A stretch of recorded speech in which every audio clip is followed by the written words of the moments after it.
Deep's art पॅशनच्या या पुढच्या व्लॉगमध्ये तुम्हा सर्वांचं स्वागत। आजच्या व्लॉगमध्ये पाहूयात लिंबाच्या सालीसकट केलेलं क्रश लोणचं।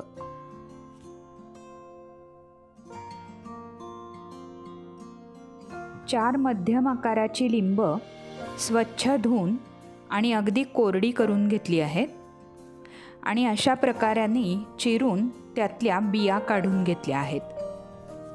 आता या लिंबाच्या चिरलेल्या फोडी हवाबंद डब्यात पाणी न घालता उकडून घ्यायच्या आहेत।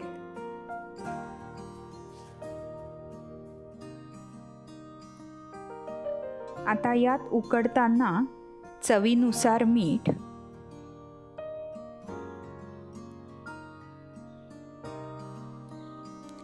जिरे,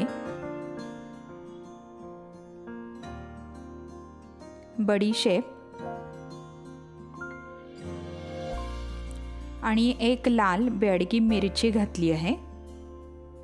आता हे सगळं साहित्य कुकरमध्ये छान मऊसर उकडून घेऊयात।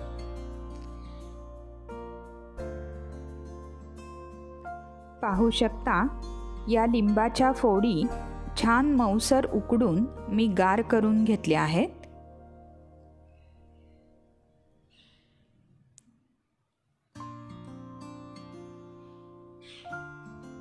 आता हे सगळं साहित्य मिक्सरमध्ये बारीक करून घेऊयात।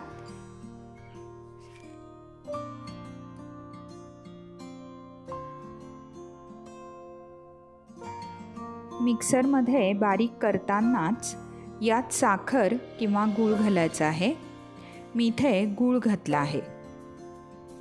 गुळाचं किंवा साखरेचं प्रमाण तुम्ही तुमच्या आवडीप्रमाणे ठरवू शकता।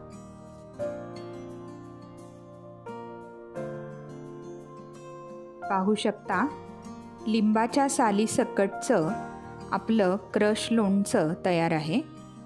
मी इथे हे लोणचं खूप बारीक वाटलं नाही आहे। लिंबाच्या सालींचा थोडा क्रंच दाताखाली छान लागतो। लिंबाच्या फोडी आपण आधी उकडून घेतल्या होत्या, त्यामुळे त्याचा कडवटपणा पण काहीसा कमी होतो। आता या लोणच्यात आपण पाण्याचा अजिबात अंशही घातला नसला तरीही हे लोणचं आठवडाभरात शक्यतो संपवावं।